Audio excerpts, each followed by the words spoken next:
দেখো একটা নতুন ভিডিও নিয়ে চলে এসেছি। তোমরা কি দেখতে চাও? তাহলে পুরো ভিডিওটা দেখতে হবে। তো দেখো এটা সন্ধেবেলা ছিল আর এদিকে দেখো মেলায় চলে এসেছিলাম। তোমরা যদি ভিডিওটা দেখতে চাও তো ফুল ভিডিওটা তোমরা দেখো। আর এদিকে দেখো ওয়েদারটাও ছিল দারুণ। আর লাইক কমেন্ট শেয়ার প্লিজ করো বন্ধুরা। তো তোমরা দেখো ভিডিওটা ফুল, আর কেমন লাগে তোমরা সবাই কমেন্ট করো। আর এদিকে দেখো আকাশটাও কি দারুণ লাগছিল না? আর এদিকে দেখতেই পাচ্ছ তো মানুষের ভিড়ও ছিল।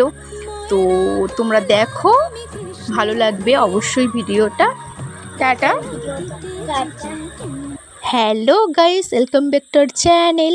দেখো বন্ধুরা একটা নতুন ভিডিও নিয়ে চলে এসেছি তোমাদের কাছে। আর আজ হচ্ছে বৃহস্পতিবার, আজ হচ্ছে ধর্মমেলা, মানে আমাদের পাড়ায় বলতে পারো। তো আমাদের এখানে দু জায়গায় ধর্মমেলা হয়। আর দেখতেই পাচ্ছ বেরিয়ে পড়েছি সাজুগুজু করে। না সাজুগুজু করলে হয় বলো? আর এদিকে হচ্ছে আমার পিসিমণি দাঁড়িয়ে আছে, আর এদিকে আমার বোনু, সবাই তো চেনই।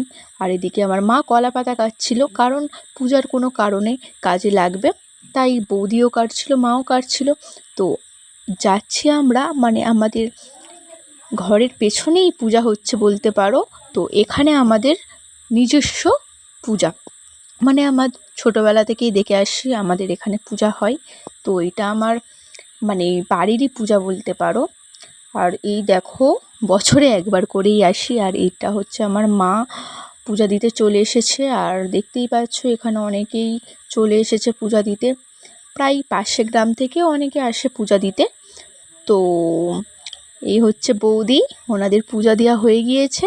আর কি নিয়ম আছে, পূজা দিয়ে ধূপ মোমবাতি নিয়ে মানে আমাদের পুকুরেতে ভাসিয়ে দিতে হয়। তো সবাই তাই নিয়মকানুন পালন করছিল। আর প্রচণ্ড সেদিনে গরম পড়েছিল। তো আমি একটা গাব গাছ, আমাদের এখানে গাব গাছ আছে, তোমরা এই ফলটা কি চেনো? যদি তোমরা চিনে থাকো আমাকে কমেন্ট করো। তো তোমাদের এখানে কি কি নামে ফলটা পরিচিত জানি না, আমাদের এখানে গাব বলা হয়। আর দেখো গাব পেরে নিয়েছিলাম, দেখতেই পেলে। আর এদিকে হচ্ছে দিশার সাথে দেখা হয়ে গেল। আর প্রচণ্ড গরম হচ্ছিল, তাই পাখা নিয়ে হাওয়া খাচ্ছিলাম। আর এদিকে দেখো সবাই পূজা দিতে বসে গিয়েছে অনেকে। সত্যি বলতে অনেক কষ্ট হচ্ছিল সেদিনে, বললামই তো প্রথমে গরম খুব পড়েছিল সেদিনে। আর আমি বাড়ি চলে যাচ্ছি, দেখতেই পাচ্ছ আমার গরমেতে মুখটাও শুকনো শুকনো হয়ে গিয়েছিল। বাড়ি যাই, গিয়ে খাওয়া দাওয়া করি। তো বাড়ি যাচ্ছিলাম, তো বাড়ি চলে এসেছিলাম। বাড়ি চলে এসে বললাম না আমাদের এখানে দু জায়গায় পূজা। আর এদিকে হচ্ছে আমার মানে খাঞ্জাপুর নামে এক জায়গা আছে, সেখানটায় পূজা হচ্ছিল। তো সেখানেও মেলা টাইপের হয়, মানে মোটামুটি বড় ধরনেরই। সেখানে চলে যাচ্ছিলাম, মারতেই যাচ্ছিলাম, দেখতে পেলে সেখানেও মা পিসিমণি বোনু সবাই একসাথে যাচ্ছিলাম। আর গিয়ে সেখানেও পূজাটা দিয়ে দিই, তারপর তোমাদের সাথে কি কি করি তোমাদেরকে দেখাবো। আর দেখো এই মেলায়ও প্রচণ্ড ভিড় হয়েছে। এখন মেলায় পূজা দিয়ে বাড়ি চলে যাব, আর বিকালবেলা আসবো, তখন একটু কেনাকাটা করব। তো দেখো মা পিসিমণি পূজা দিতে চলে এসেছে। তো আর এদিকে দেখো সব রকমই দোকান বসেছে, কুলো চালা, এদিকে সব রকমই মানে যা খুঁজবে তাই পাবে। এদিকে দেখো আমাদের তালশাঁস বসেছিল, মানে এখানে এটাই বিখ্যাত বলতে পারো। তো দেখো আর এদিকে সবাই পূজা দিচ্ছে, মানে সকাল থেকেই পূজাটা হয়, মানে ভোরবেলা আমাদের বাড়ির কাছাকাছি, কিন্তু তাও আমাদের আস্তে আস্তে প্রায় 12:30 একটা বেজেই গিয়েছে। মানে বলে না বাড়ির কাছে 10 ফিল্ড, সেরকমই একটা ব্যাপার হয়ে দাঁড়িয়েছে। আর এদিকে দেখো সবাই পূজা দিচ্ছিল। আর এদিকে দেখো কত লাইন, তো লাইনেই সবাই দাঁড়িয়েছিল। তো আমার মা পিসিমণি সব লাইনে দাঁড়িয়ে মানে দাঁড়িয়েছিল। তো দেখো সবাই বসে আছে, মানে যারা যারা দূর থেকে পূজা দিতে এসেছে, তো অনেক দূরে থেকে অনেকে পূজা দিতে আসে।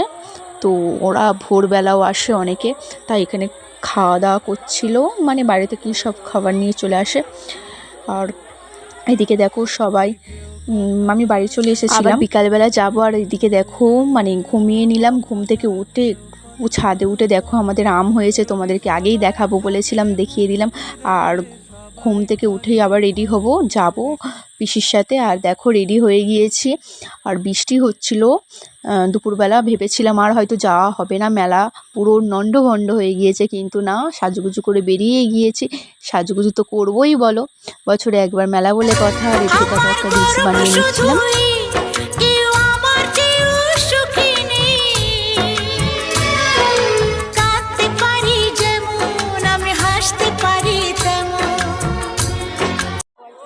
এদিকে দেখো মেলায় চলে এসেছি আবার, মানে সন্ধ্যাবেলা। তখন তো দুপুরবেলায় দেখালাম যে কিছু কেনাকাটা করিনি, তখন প্রচণ্ড গরম ছিল তাই বাড়ি চলে এসেছিলাম।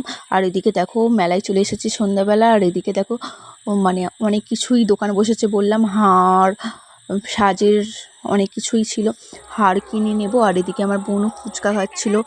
আমি সত্যি কথা বলতে আমি কিছু খাইনি, মানে আমার ভালো লাগছিল না খেতে। আর এদিকে আমার বোনও আইসক্রিম খাচ্ছিল, আমি ভিডিওগুলো বানাচ্ছিলাম। আর এদিকে আমি বাড়িতে চলে এসেছি। কী কী কিনেছি তোমাদেরকে তো মেলায় ভালোভাবে দেখানোই হলো না। দেখো বন্ধুরা, আমি একটা হার কিনেছিলাম, আর হারের সাথে এই একটা হার কিনেছিলাম আমার একটা বান্ধবীকে দেবো বলে কিনেছিলাম। তো এদিকে দেখো এটা আমার বোনুর জন্য হার কিনেছিলাম, বোনুকে পরলে ভালোই লাগবে, বোনুর জন্য কিনে দিয়েছিলাম। আর এটা দেখো দুটো হাতের ব্যান্ড কিনেছিলাম। তো দেখো ভালো লাগছে এই কালারগুলো। সত্যি কথা বলতে দোকানদার বলছে, বলে তুমি সকালবেলা কিনলে না কেন, কালারগুলো তো সবই পছন্দ করে অনেকে কিনে নিয়েছে। আর এদিকে দেখো দুজনের সেম সেম ক্লিপ কিনেছিলাম আমি আর আমার বোনুর জন্যও নিয়েছিলাম। আর এদিকে গার্ডার কিনেছিলাম। আর এদিকে দুটো হাতের গার্ডার টাইপের কিনেছিলাম। এখন এগুলো আগে মাথায় দিতাম, এখন সবাই হাতেই দেয়। তো মানে যখন যেরকম তখন সেরকমই পড়তে হয়। আর এদিকে দেখো একটা শিব ঠাকুর কিনেছিলাম একজনের জন্য, তাকে দিয়ে দেবো পরে, প্রিয় মানুষের জন্য বলতে পারো। আর এদিকে দেখো একটা হাতের ব্যান্ড কিনেছিলাম আবার একটা। আর এই সেফটি পিন, মানে মা বলে দিয়েছিল সেফটি পিন কিনতে। আর এটা আমার বোনুর জন্য। আর বনু কি খাচ্ছিল একটা, বনু বলছিল দিদি ভাই এটাও দেখাও, তো দেখিয়ে দিলাম এটাও। টাটা বন্ধুরা।